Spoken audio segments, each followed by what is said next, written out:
Қостанайға барып қайтайық. Бірге жүр деді Ғафаң 1983 жылдың жазында. Мәскеуге оқуға жиналып жүр едім, қуана келістім. Көп ұзамай-ақ ұшып кеттік. Бәдеш апай үшеумізді облыс басшысы Василий Демидена өз кабинетінде бір қолына қымыз, бір қолына шұбат ұстап қарсы алды. Ғафу Қайырбекович, деді ол, сіз туған жеріңізде қымыз ішсеңіз де шұбат ішпеген шығарсыз. Дәм татыңыз. Қазір Атыраудан түйе әкеліп сауып отырған шаруашылықтарымыз бар, ал қымыз қазір барлық совхозда кездеседі. Өздеріңіз көресіздер. Даусынан мақтаныш леп есті. Қостанайдан бізге ақын Ақылбек Шайхметов қосылды. Жолай Тобыл жылқы зауытына соғып, арғымақтарды қызықтап көріп, Жетіқара ауданына бет түзедік. Жол ұзақ, тақтайдай тегіс, кең, жазық дала. Ғафаң зеріктірмей, түрлі қызық әңгіме айтып отыр. Жігіттің домаласа өрге тасы, озады самолеттен машинасы, Иван Шухов дейтұғын мына кісі, белінде салпақтайды флягісі. Иван ішіп тұрғанда Ғафу ішпей, кісінің келедекен жылағысы деген секілді суырып салма шумақтарының қалай туғанын айтқызып, қарық боп тыңдап келеміз. Келе жатып жол бойында желмен жолы қылаңдаған ақселеулі даланың ақшулан толқынына қарап отыр едім, Ғафаң кенет көлікті тоқтатып жерге түсті. Айналайын ақселеулерім-ай, аман сау барсыңдар ма? Сендерге бауырымды бір төсейінші, бір аунайыншы деп, жол бойындағы көкке сұлап жата кетті. Қолдарын созып ары-бері аунады. Селеудің әлі жебесі қатпаған балғын сабақтарын саусақтарымен аялай сипалап, мауқын басқандай иіскелеп біраз жатты. Сосын орнынан тұрып, үстін қаққыштап қойып, бізге бұрылып, бұл селеудің мықты қасиеті бар. Мына қара жерді тың игереміз деп қанша жыртып, қанша егін ексе де бой бермеген осы селеу. Туған жерімді бермейім деп сырттан келген бидаймен қатты күрескен, аянбай соғысқан қаһарман өсімдік осы. Бұдан асқан патриот жоқ. Сондықтан бұл селеуді қанша жырласақ та артық емес деді. Ел аралап кездесулер өткізе бастады. Біз бір ауылға келгенде кеңшар басшылары, Ғафа, сізге қанша ат мінгізсек те аздық етеді. Біздің жерімізде бірнеше кішігірім көл бар. Соның біреуін өзіңізге сыйлап, сіздің атыңызбен атасақ деп едік. Қалағаныңызға бірден есіміңізді қоямыз. Өзіңіз барып көріп, таңдаңыз десті. Ғафаң сәл ойланып, бұрылып маған қарады да, сен менде емес, сулы жердің баласысың ғой. Ауылыңда талай болып, ертісіңмен бұқтырмаңда, зайсаныңмен марқа көліңді, басқада қаптаған суларыңды көргім. Сондықтан көлдің жақсысын сен білуің керек. Мына ағаңмен бірге барып таңдап қайт. Сенің дегеніңе тоқтаймыз деді. Расында да біріне бірі жақын орналасқан бірнеше шағын көл бар екен. Көлікпен аралап, ойқастап қарап жүрмін. Алғашқы біреуінің қамыс қоғасы көп, екіншісінің жағасы батпақтау екен. Үшінші көлге келгенде көзім жарқ еткендей болды. Айдын ашық, қаз үйрегі сампылдап ұшқан, әр тұсында тұңғиық лала гүлі бар, тұнық, мөлдір сулы осы көлге көңіл аңсармауда. Біраз уақыттан соң Ғафу ағамен бірге қайта оралған кезде әлгі көл жағасына ақ боз үй төгіліп қалғанын көрдік. Жағалауға келіп көлді қызықтап қарап тұрмыз. Айдындағы аппақ гүлдердің түйе табан жапырақтары желмен төңкерілгенде астары қып-қызыл болып көздің жауын алады. Көлді бәрі жамырай мақтасып жатыр. Ауыл кеңес төрағасы қол қойылып, мөр басылған қаулысын алып шығып, дауыстап оқыды. Қатар тұрған соң көз жүгіртіп қарадым. Орыс машинкасына басылған әрпінің орнына леп белгілері қойылған қазақ тіліндегі қаулы екен. Мінеки, бұл көл бұдан бұлай Ғафу көл аталады, деді ол қағазын бүктеп салып жатып. Бәрімізде қол шапалақтап, Ғафаңды құшақтап, сүйіп құттықтастық. Ғафаң өз көліне өзі үн-түнсіз қарап тұрды. Мен сулы жердің баласы екенім есіме түсіп, тез шешініп, көлге қойып кеттім де құлаштай жүзіп, айдында ағараңдаған гүлдерге жеттім. Бойлап байқасам, көл терең екен. Алақандай аппақ гүлдің біреуін демім жеткенше тереңірек сүңгіп барып, сабағын ұзындау етіп түбіне жақын үзіп, жағаға алып шықтым. Бәдеш апайға әкеліп, Ғафу көлінің алғашқы гүлі өзіңізге апай деп ұсынғанымда, толқығаннан жеңгеміздің көзінен жас ыршып кетті.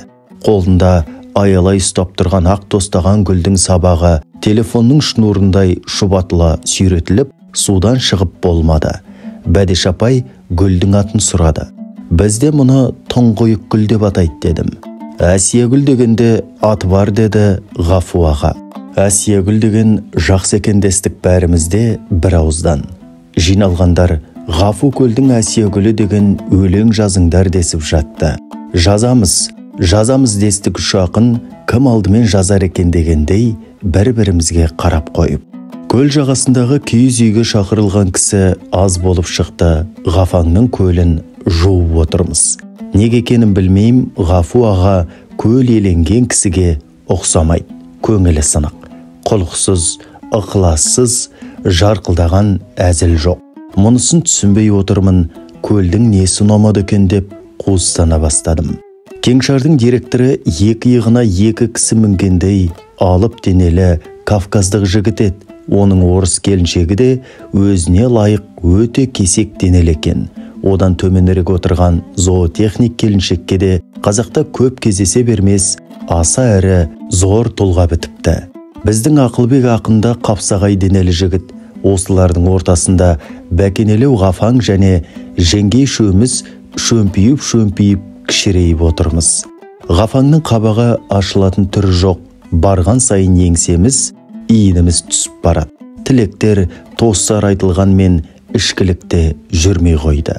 Ғафу аға қарама-қарсы отырған екі еңгезердей дәу келіншекке қабағының астымен үн-түнсіз кезек-кезек қарап қойып отырып, бір кезде жігіттің жүрегіне оқ атқандай, қыздары Қостанайдың қолақпандай деп салды. Біз ду күлдік. Орыс келіншек ештеңе түсінген жоқ, ал қымыз сапырып отырған қазақ келіншегі ерекше мырс етіп, бетін басып, үйден ұтқып шығып кетті де қайтып оралмады. Біз күлісіп, дуылдасып, жанданып қалдық. Сөйтсек, сері Ғафаңның көңіл ашылмағана айналасында көз тоқтатар қыз келіншектің болмағанынан екен. Бізді кеңшардан кеңшар шекарадан шығарып салып, қарсы алып бір-біріне өткізіп отырды. Екі Волганы біріне бірін құйрық түйістіріп қойып, жүк салғышын дастарханға айналдырып, сусындарын сапырып құя бастайды. Бұл жолы қарсы алған дембелше келген қозы қарынды партком хатшысы бірден Ғафаңа құрдаспыз ғой деп қойып, өрескелдеу қалжыңын жаудыра бастады. Болмай бара жатқан соң Ғафаң менімен құрдас болатындай, сен өзі қай жылғысың деп сұрады. Ана кісі жасын айтып еді, біздің ағамыз, әй жігітім, сенің менен 3-4 жас кішілігің бар екен. Бізде сендей толық болғанбыз, содан кейін солып қалғанбыз. Қабақтай қарным бар екен деп бастырмалата берме деп бетін қайырып тастады. Дегенмен Ғафу ағаның киіз үйдегі суырып айтқан қолақпандай қош жол ұйқасы алдағы ауылға бізден бұрын барып қалыпты. Оған көзіміз бірден жетті. Келіп ат басын тіреген үйге кірсек, аумағы ат шаптырымдай қонақ бөлмені қыз қырқынға толтырып қойыпты. Ғафаң бірден өзгеріп сала берді. Көзі жайнап, көңілденіп, шеттерінен құшып сүйіп жатыр. Ұлықбек, Ақылбек, не қып тұрсыңдар? Сендер де сүйіңдер деп қояды. Дастарханға отырар алдында қол жууға шыққанда Ғафаң, бұл Қалижан, Хамит ағаларымыздың әдісі ғой. Олар, егер бір қызға көзің түскенін басқалар сезіп қоймасын десең, қатар тұрған қыздарды түгел сүйіп шығу керек. Сонда ешкім күдіктенбейді дейтін еді деді бізге өз қылығына ақталғандай. Ғафаңның осы көңілденген болды. Аса қатты шабыттанып, неше түрлі тапқыр әзілдер айтып, қайта-қайта тост көтеріп, өзі де ішіп, өзгелерге де алғызып отырды. Өз өлеңдерін жатқа соқты. Бізге де өлең оқытты. Қыза келе Қасымның Дариға сол қызын шырқады. Жүзі балбұл жанып, отырыстың гүліне айналды. Бір таңырқағаным мұндай шабыты ұстаған тұста Ғафаң кәдімгідей ажарланып, тіпті бетінің шешектен қалған шұбар дақтары жоғалып кетеді екен. Ақындық арқа деп міне осыны айт. Бір уақытта маған тоқпан жілікті ұстатып, мынаны жақсылап мөжіп, пышақпен егеп қой деп елеусіз тапсырды. Мен емеуріннен түсініп, айтқанын асыра орындадым. Жілікті жұртқа білдірмей, пышақпен айналдыра әбден егеп, сіріңкеменді күйдіріп қойдым. Бір мезгілде Ғафаң дайын ба деді бұрылып. Жілікті қолына ұстата қойдым. Ғафаң орнынан тұрып, елдің назарын тегіс өзіне аударып алды да, дастарханды айналып барып, кеңдеу жерге отырып, әлгі жілікті алдына қойып, оң қолының жұдырығын орамалмен жақсылап орап болған соң, ерсілі қарсылы бірнеше сермеп барып, бір-ақ ұрып сындырып тастады. Жұрт шу ете қалды. Сондай жіліктің біреуін Ақылбекте ұрып сындырды. Дастарханнан тұрған соң, аттанар тұста бүкіл қыз келіншек Ғафаңмен таласа сүйісіп қоштасты. Бұған қызыға қарап тұрған қалжыңбас партком хатшысы Ғафаңа бата алмай Бәдеш апайға: «Кеуіңіз қыз қырқынды қырып сүйіп барады ғой, қызғанбайсыз ба? Қалай шыдап жүрсіз?» деп іліп қалды. Оған Бәдеш апай байыппен: «Ғафаңның жасы қазір 50-дің алтауынан асты. Ақын емес пе, 60-қа дейін сүйіп қалсын. Құдай бұйыртса, енді бір 4 жылдан кейін өзіме қалады ғой» деп жауап берді.